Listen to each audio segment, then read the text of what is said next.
इस वक्त हमारे साथ बातचीत के लिए गाजीपुर से बीएसपी सांसद अफजाल अंसारी मौजूद हैं।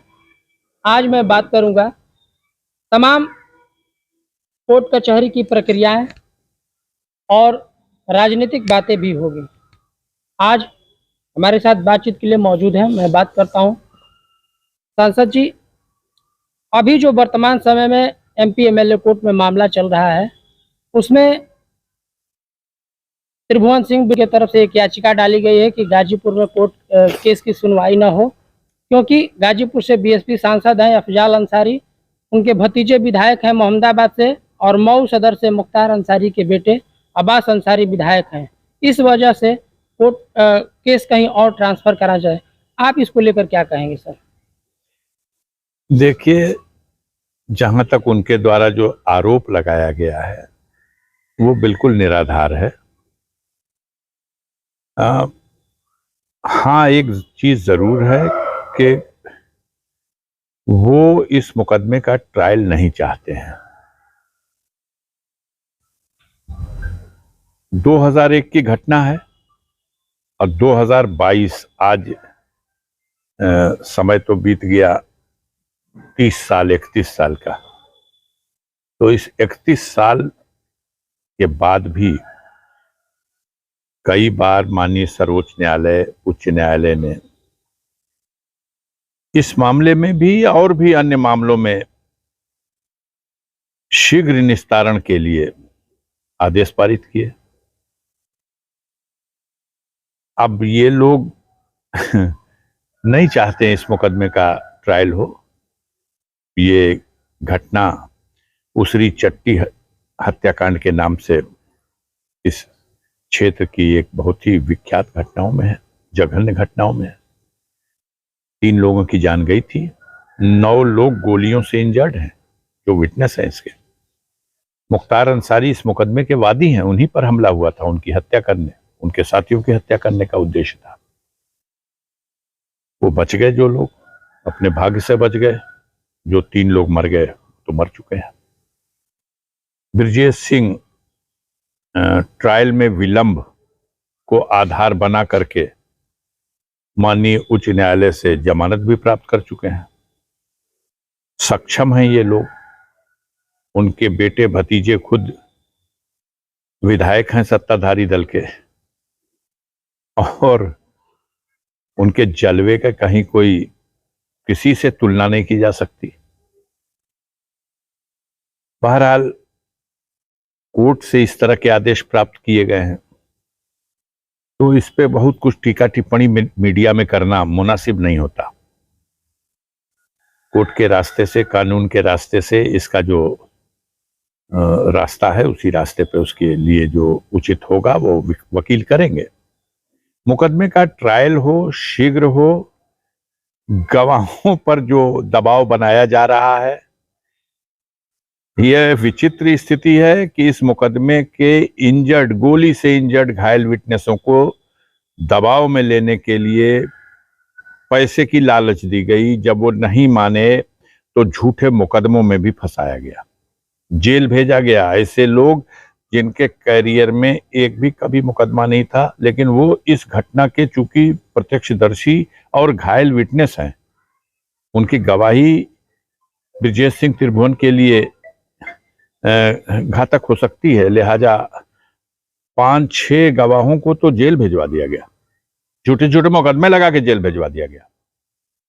उनको नर्वस करना, उनको तोड़ना और इस बात का प्रयास करना कि पत्रावली में उनके विरुद्ध गवाही न हो।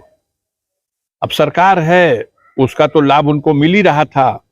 अब किसी तरह से झूठ बोल करके न्यायालय को भी उन्होंने गुमराह करके एक आदेश प्राप्त कर लिया है। मैं समझता हूं हमारी न्याय व्यवस्था में इनके इस मंसूबे को पूरा नहीं हो पाएगा जो वो बना रखे हैं। कोशिश तो उनकी है और कोशिश वो कर रहे हैं। निष्पक्ष ट्रायल हो, और निष्पक्ष ट्रायल हो रहा था। हम चाहते, ये कहते हटाया जाए तो एक बात थी।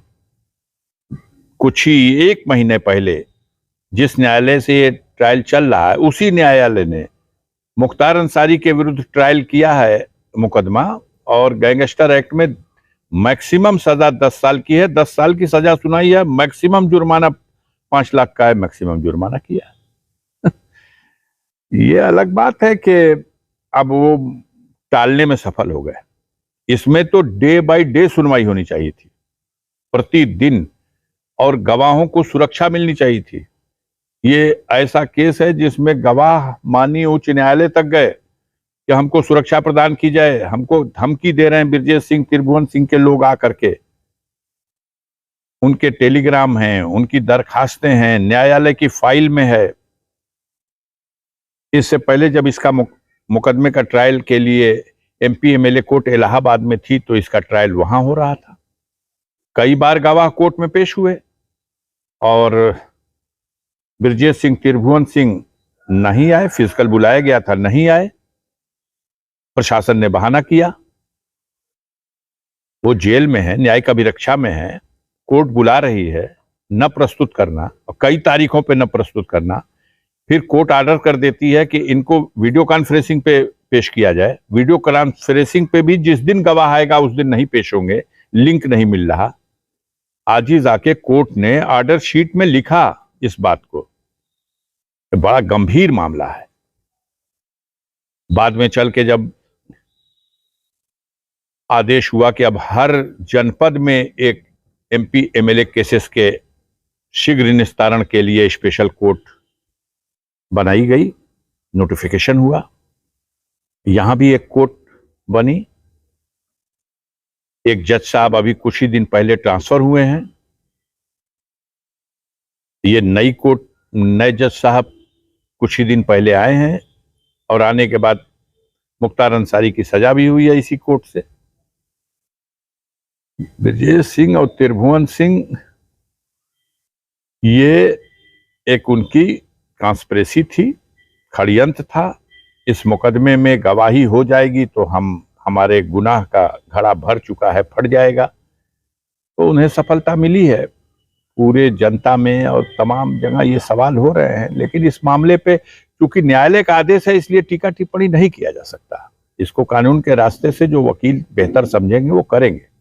अच्छा, इस मुकदमे में जैसे उन लोगों के द्वारा जो याचिका दी गई है, क्या आप भी इसके लिए कोर्ट जाएंगे कि जो जहां सुनवाई हो रहा है वहीं पे हो?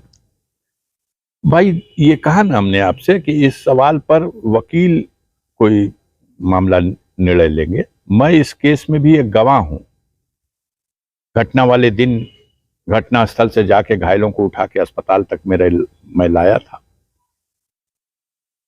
तो एक विटनेस की हैसियत से मैं इस केस में घटना के दिन की, घटना के घटने के तुरंत बाद की जो परिस्थितियां हैं वो कुछ हमने देखा है।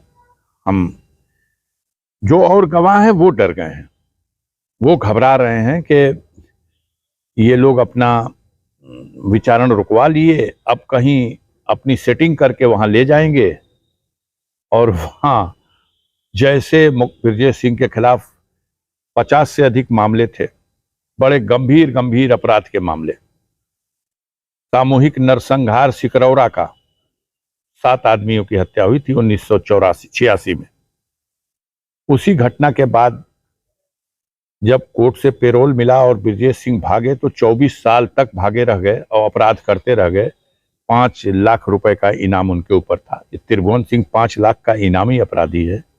आज ऐसे दुर्दांत अपराधियों को, जो दाऊद इब्राहिम के को अक्यूज्ड हैं, यानी जिस केस में दाऊद इब्राहिम अभियुक्त है उस केस में ये उनके सहयोगी हैं, उनके टीम के लोग हैं।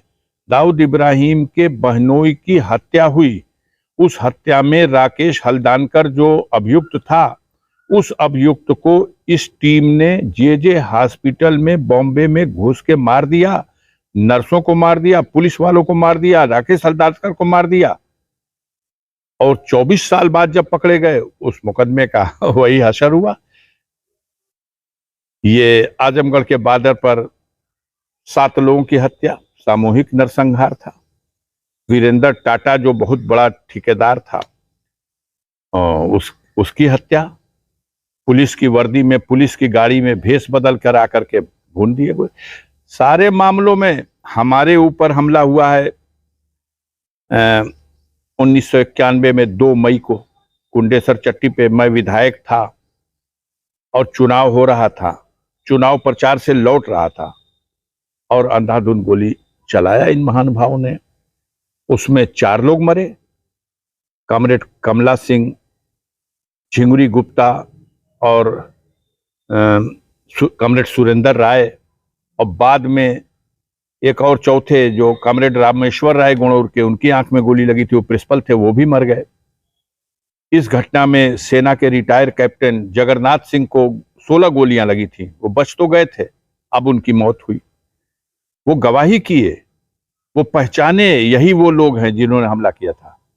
अनफॉर्चुनेटली वो केस भी इनका छूट गया, अपील है हाई कोर्ट में, लेकिन ट्रायल कोर्ट से तो छूट गया। इनके बारे में कहा जाता है कि जब तक कोर्ट मैनेज नहीं कर लेते ये ट्रायल इनका नहीं हो सकता, उसको तब तक रोके रखते हैं, कोई न कोई हथकंडा अपना करके, या गवाह टूट जाए, या वादी टूट जाए, या कोर्ट मैनेज हो जाए। उस कड़ी में आज तक 50-55 मुकदमे अपना छुड़ा चुके हैं, कुछ की फाइलें गायब करा दिया। अब सूरजदेव सिंह के बेटे की जो फाइल थी झारखंड के, उनकी हत्या की, वो मुकदमे की फाइल गायब है। ब्रजेश सिंह मुख्तार के ऊपर त्रिभुवन सिंह, ब्रजेश सिंह ने जो हमला लखनऊ में दिलकुशा में कैंट थाना क्षेत्र में किया था, चार्जशीट है उनके विरुद्ध 307 के मुकदमे की। मेरी गवाही हो चुकी है कोर्ट में, लेकिन वो मुकदमा कहां लुप्त हो गया, कहां फाइल गायब है, कुछ पता नहीं।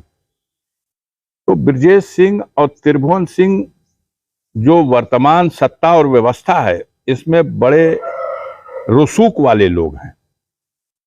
ब्रजेश सिंह बनारस से, उस क्षेत्र से जहां हमारे माननीय नरेंद्र मोदी जी जहां के एमपी हैं, उस क्षेत्र से सत्ताधारी दल के कथित कैंडिडेट के विरुद्ध अपनी पत्नी को चुनाव लड़ा के जिता सकते हैं। बीजेपी का एमएलसी का टिकट पाने वाला चिल्लाता रह गया प्रेस के सामने कि माफिया जेल से बैठ करके संचालन कर रहा है और डरा के धमका के लोगों का वोट खरीद रहा है। ये तो प्रतिनिधियों का वोट था, क्षेत्र पंचायत, जिला पंचायत और गांव के प्रधानों को वोट देता, खरीद के जीत गए, उनकी पत्नी है। ब्रजेश सिंह उस दुर्दांत अपराधी को कहते हैं जो अकेला ऐसा आदमी है, जो व्यक्ति एक है, कैरेक्टर 2 है। एक उनका नाम है ब्रजेश सिंह, दूसरा उनका नाम है अरुण सिंह। अरुण सिंह के नाम से उनके पास शस्त्र लाइसेंस है। जब दिल्ली पुलिस ने भुवनेश्वर में इनको पकड़ा तो वो शस्त्र लाइसेंस, वो शस्त्र, उनके पास पासपोर्ट है, विदेश जाने आने का, फोटो ब्रजेश सिंह की, नाम अरुण सिंह, आजम खां के बेटे का दोहरा जन्म प्रमाण पत्र। जैसे लगा कि धरती पलट दी जाएगी। और ब्रजेश सिंह सीधे सीधे बैंकों में खाते अरुण सिंह के नाम से, और व्यक्ति 1, कैरेक्टर 2, अरबों खरबों की संपत्ति। क्यों नहीं ईडी जांच कर लेती? खरबों की। जब वो फरार हुए थे क्या था उनके पास 1986 में, या उनकी पत्नी के पास? कुछ नहीं। आज खरबों में हैं, ये सब अवैध संपत्तियां हैं। लेकिन सत्ताधारी दल की कृपा अगर बनी रहे तो भाई वो गंगा नहा के आए हैं, एकदम सीधे उनसे पवित्र कोई दूसरा नहीं हो सकता। अब राजनीतिक बातें कुछ कर लेते हैं। करिए। अभी 2 दिन पूर्व बीजेपी के राष्ट्रीय अध्यक्ष जेपी नड्डा गाजीपुर में आए थे, सूबे के मुख्यमंत्री योगी आदित्यनाथ भी आए थे। जब बीजेपी के राष्ट्रीय अध्यक्ष जेपी नड्डा मंच से बोल रहे थे तो अपने संबोधन में उन्होंने कहा कि गलत बटन दबाने से माफिया राज आ जाता है। क्या कहेंगे? देखिए, नड्डा साहब गाजीपुर की जनता को संबोधित कर रहे थे और गाजीपुर की जनता के फैसले को वो गलत फैसला बता रहे थे। हम भी तो यही कहते हैं कि हार नहीं पचा पाते ये लोग। 2019 की हार नहीं पचा पाए। फैसला जनता का था, सजा अफजाल अंसारी को। 2022 की जनता का जो फैसला था, ये भी फैसला नहीं पचा पाए। फैसला जनता ने दिया, शून्य कर दिया गाजीपुर में भाजपा को, सजा अफजाल अंसारी को। ये अपने कारनामे गलत हैं, ये नहीं स्वीकार कर सकते। जनता का फैसला गलत है। देखिए, इस लोकतंत्र की व्यवस्था में, देश के संविधान के जो सिस्टम है उसके हिसाब से हर 5 साल के बाद काफी जनता जांचती है। 5 साल तक जो सत्ता में रहता है, चुनाव से पहले उसकी कापी मीडिया के बंधु जांचते हैं।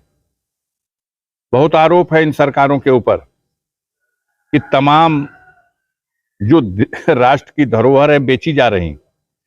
लाल किले को डालमिया को दे दिया गया, एयरपोर्ट बेचे जा रहे हैं, रेल प्राइवेट हाथों में दी गई, बैंक प्राइवेट हाथों को सौंपने जा रहे हैं, हवाई जहाज बिक गए। लेकिन कोई चर्चा नहीं करता कि सब बेच करके एक चीज तो खरीद लिया, और वो खरीद लिया देश की मीडिया को।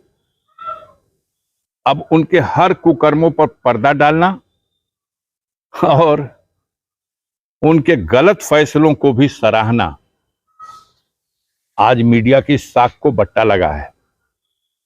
लेकिन बड़े पूंजीपतियों को लाभ पहुंचाने के लिए तमाम फैसले लिए जा रहे हैं, और मीडिया वाहवाही उन्हीं की कर रहा है। हैं कहीं इक्का दुक्का लोग ऐसे जो साहस कर लेते हैं वास्तविकता दिखाने की। नड्डा जी आए थे, कितनी फेलियर रैली थी, कभी किसी ने पब्लिक की तरफ कैमरा घुमा दिया? एएनआई वाले हों या सूचना विभाग वाले, दिखाना चाहिए था। 3000, 3200, 3500 टोटल लोग थे, जिसमें आप ही के चैनल ने दिखाया कि आंगनबाड़ी वाले भी बुलाए गए थे और सफाई कर्मी भी बुलाए गए थे। सारे जिले को होमगार्ड तलब कर लिए गए थे। 16 ब्लॉकों से सारे सरकारी कर्मचारी, किसकी रैली थी? सरकारी अधिकारियों कर्मचारियों की रैली थी कि भारतीय जनता पार्टी के कार्यकर्ताओं की रैली थी कि जनता की रैली थी? समझ में नहीं आया। उस मैदान की टोटल कैपेसिटी 4000 है और उस मैदान में 3300, जिसमें ये सब लोग जो सरकारी लोग। अब इसको आप समझते हैं, इसी से अंदाजा उन्हें लगा लेना चाहिए कि गाजीपुर की जनता का मूड क्या है। आइसोलेट कर दिया गाजीपुर की जनता ने। मैं तो उस दिन गाजीपुर में था, हमारे 2 प्रोग्राम थे, सैदपुर में भी प्रोग्राम था और अंतिम प्रोग्राम जखनिया विधानसभा में भुड़खुड़ा में हुआ। 10,000 से ज्यादा लोग तो भुड़खुड़ा में मौजूद थे और राष्ट्रीय अध्यक्ष आया है, प्रदेश का मुख्यमंत्री आया है। अब बमुश्किल 3000-3500 के बीच में संख्या है सारे अधिकारियों, कर्मचारियों, सरकारी मेहमानों को बुलाने के बाद। तो गाजीपुर की जनता ने तो अपने रुख का अंदाजा करा दिया। वो सीख दे रहे हैं जनता को, गलत बटन दबाते हो, और जनता सीख दे रही है उनको कि तुम अपने सही रास्ते पर आओ। तुम क्रूज वाले एक प्राइवेट धन पशु को माला पहनाते हो। आपका डीएम, आपका एडमिनिस्ट्रेशन, शासन पलकें बिछा करके स्वागत करता है। क्या तो एक क्रूज आया। क्या गाजीपुर के बेरोजगार नौजवानों के रोजी रोटी का समस्या का हल करेगा क्या वो क्रूज? गंगा मैया की गोद में तैरता हुआ एक शानदार खूबसूरत होटल, जिसमें देश और विदेश के विलासिता में लिप्त पैसे वाले धनवान महीनों जा करके 12 लाख रुपए का एक पैकेज है उसमें। अब बताया जा रहा कि अगले 5 साल के लिए बुक है। मीडिया के लोग उसकी तारीफ करने में खोल दिया गया रास्ता। जो बच्छल का पूरा और रामपुर के बीच में पीपे का पुल था, किसान अपनी फसलें तोड़ रहा, मटर तोड़ रहा है, मिर्चा तोड़ रहा है, मंडी तक नहीं ला पा रहा। 15 दिन पहले खोला गया, 15 दिन बाद तक अभी तक नहीं वो रास्ता बनाया गया। किसानों के खेतों को जो सिंचाई के लिए गंगा से लिफ्ट कैनाल चलती थी वो रोक दी गई, क्योंकि क्रूज के लिए पानी कम हो जाएगा, कहीं तैरते वक्त वो नीचे रुक न जाए रेत पे, इसलिए सिंचाई रोक दी गई। किसी ऐसे व्यापारी उद्योगपति उसको लाभ पहुंचाने के लिए पूरी सरकार की मशीनरी सरकार लग जाए। क्या तो पर्यटन को बढ़ावा दे रहे हैं, 90 करोड़ रुपया देश का खर्च करके आप 4 ठो चीता साउथ अफ्रीका से लाए, पर्यटन को बढ़ावा दे रहे हैं। चीता चीता जहां आदमी रोटी रोजी के लिए संघर्ष कर रहा है, उसके बूढ़े माँ बाप जो बीमार हैं उनको दवा और इलाज नहीं हो पा रहा है। कानून व्यवस्था की वह दुर्गत है कि कुछ कहा नहीं जा सकता। लूट मची हुई है हर तरफ, घूसखोरी और बेईमानी की। बड़े बड़े माफिया ब्रजेश सिंह और त्रिभुवन सिंह प्रशासन के वीआईपी सिस्टम के बीच में जेल में रहें या बाहर रहें, ऐसे आते हैं और जाते हैं जैसे मालूम होता है कि जिले का कोई मंत्री आया है। हम तो सड़क पर घूमने वाले एक सड़क छाप इंसान हैं, आम जनता को 24 घंटा उपलब्ध हैं। हमारे बारे में आप पता करिए कि क्या है। आपने भी कचहरी में 10 बार देखा होगा, 10 आदमी भी मेरे साथ आपने कभी नहीं देखा होगा। अच्छा, एक बड़ा चर्चाओं में रहता है बुलडोजर नीति। अभी सीएम योगी भी आए थे तो मंच से कह रहे थे कि प्रदेश भर में माफियाओं के खिलाफ बुलडोजर चला और उसमें सबसे अधिक बुलडोजर गाजीपुर में चला। तो सबसे ज्यादा पुरस्कार भी गाजीपुर की जनता ने दिया। बुलडोजर वाले कार्रवाई से गाजीपुर की जनता इतना खुश थी कि 0 पर कर दिया भाजपा को। गाजीपुर में बुलडोजर से इन्होंने हॉस्पिटल गिराए, वो हॉस्पिटल जहां हजारों हजार कोरोना काल में हजारों हजार पीड़ितों को निःशुल्क सुरक्षा चिकित्सा सुविधा दी गई। सरकार जितना नहीं दी उतना उस हॉस्पिटल वाले ने दिया। उसके दिल में दर्द था गरीबों के लिए और अपने देश की जनता की सेवा के लिए। मेडिकल कॉलेज गिरा दिया गया, दुकानें गिराई गई, गरीबों के मकान गिराए जा रहे हैं, स्कूल गिराए जा रहे हैं। आप चाहते हो इसके बदले में इनाम मिलेगा?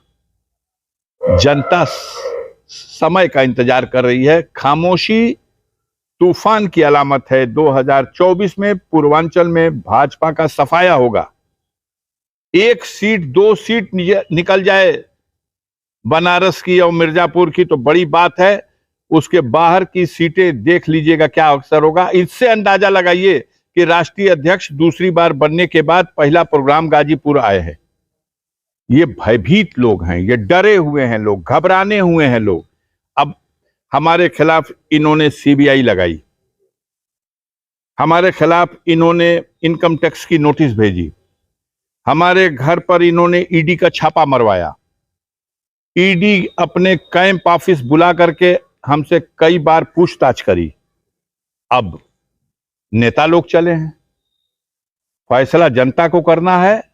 फैसला अगर मीडिया को करना होता तब तो बात और थी, लेकिन जनता को फैसला करना है।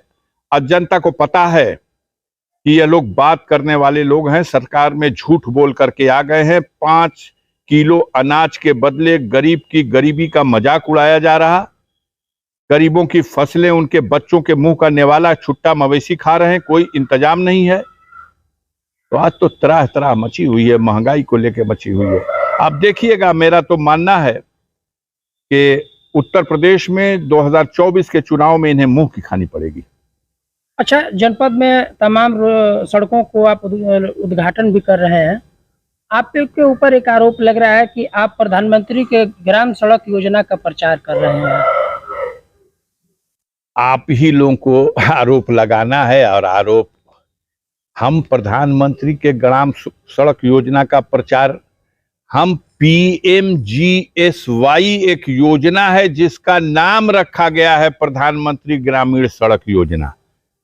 संसद सदस्यों के लिए प्राविधान किया गया है कि वो अपने निर्वाचन क्षेत्र में ऐसी सड़कों का प्रस्ताव करेंगे जो पहले कभी बनी रही हों और टूट के अपनी दुर्दशा को पहुंच गई हों, और वो मानक में हर तरफ से फिट होंगी, तो उसके लिए बजट स्वीकृति मिलेगी और काम होगा। मैंने ऐसी तमाम सड़कों का प्रस्ताव किया। 250 किलोमीटर सड़क अपने पिछले 3.5 साल के कार्यकाल में प्रस्तावित की, स्वीकृत कराई, धन आवंटित हुआ, कार्य प्रारंभ है।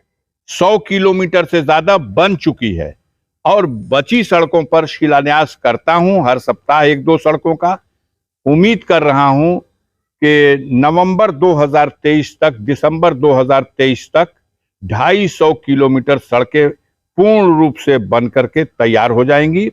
बाकी भी 100-125 किलोमीटर और सड़कों के लिए हमने प्रस्ताव दिया है। अभी स्वीकृति और आवंटन नहीं है, इसलिए उस पर बहस नहीं करना चाहता। अब अगर जो कार्य हो रहा है उस कार्य के लिए कोई सोचता है कि ये प्रचार कर रहे हैं प्रचार की तो बात है नहीं। आपको अगर जो कहते हैं उनसे कहिए कि आपका अगर कार्यकाल हुआ हो, उस कार्यकाल की बता दो कितनी लंबाई थी सड़कों की जो आपने अपने कार्यकाल में प्रस्तावित की और स्वीकृत की। पूछ लीजिए 2009 से और 2019 के पहले 10 साल हुआ ना।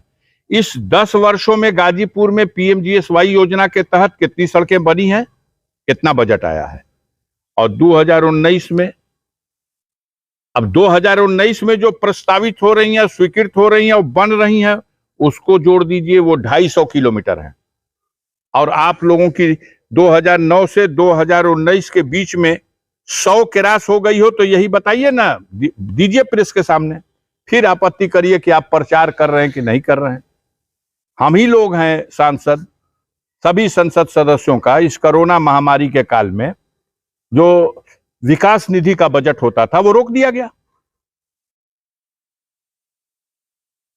अब अगर भारत सरकार के निर्णय से ग्रामीण विकास मंत्रालय की यह योजना पीएमजीएसवाई की, इसमें बजट है तो उस बजट का सदुपयोग हो रहा है। सड़कें बन रही हैं, देखो कितनी अच्छी सड़कें बन रही हैं। इसमें प्रचार की क्या बात है। मैं देखभाल कर रहा हूं, कोशिश कर रहा हूं, जागरूक नागरिकों का आह्वान कर रहा हूं कि और भी जो इस तरह की छूटी कड़ियों की सड़कें हैं उनको बताएं। मैं प्रस्तावित करूंगा, उनको भी चाहूंगा कि बने। ये कोई काम करा दें, इनके प्रस्ताव से कोई काम हो तो वो विकास है। और अफजाल अंसारी के प्रस्ताव पे कोई काम हो रहा, कोई उद्घाटन हो रहा, कोई शिलान्यास हो रहा, तो वो सरकार का प्रचार है। अपनी अपनी दृष्टि है, जनता सब कुछ देखती है। अच्छा, जिस तरह से अभी चुनाव का आगाज बीजेपी ने गाजीपुर से शुरुआत कर दिया है, क्या लगता है आने वाले 2024 में अफजाल अंसारी प्रत्याशी होंगे और पार्टी कौन सी हो सकती है? देखिए, जो लोग आगाज किए हैं पूछिए उनको। मैं तो 24 घंटा फंक्शन में वाला आदमी हूं। हमको आगाज नहीं करना, हम तो आगाज हम तो 24 घंटा फंक्शन में हैं। और हमारा इतिहास भी पढ़ लीजिए। 1980 से राजनीति में सक्रिय हुआ। 5 बार यहां की महान जनता ने अपने सेवक के रूप में विधानसभा सदस्य के लिए निर्वाचित किया और 2 बार लोकसभा क्षेत्र के जनता ने अपने सेवक के रूप में संसद के लिए हमें अपना प्रतिनिधि चुना। मेरी उम्र भी 70 साल हो गई। अभी स्वास्थ्य की स्थिति ठीक है, चल लेता हूं। परेशान ये लोग हैं कि गाजीपुर का मामला नहीं है, गाजीपुर के साथ साथ पूरे पूर्वांचल पर भाजपा कमजोर पड़ जाती है। पूर्वांचल का एक हिस्सा घाघरा के उस पार है जहां योगी आदित्यनाथ जी का प्रभाव है, और पूर्वांचल का ही एक हिस्सा काशी नगरी है, बनारस, जहां हमारी बहन अनपुरिया पटेल के सहयोग से, उनकी पार्टी की मदद से हमारे देश के प्रधानमंत्री माननीय नरेंद्र मोदी जी जहां से प्रतिनिधि चुने जाते हैं।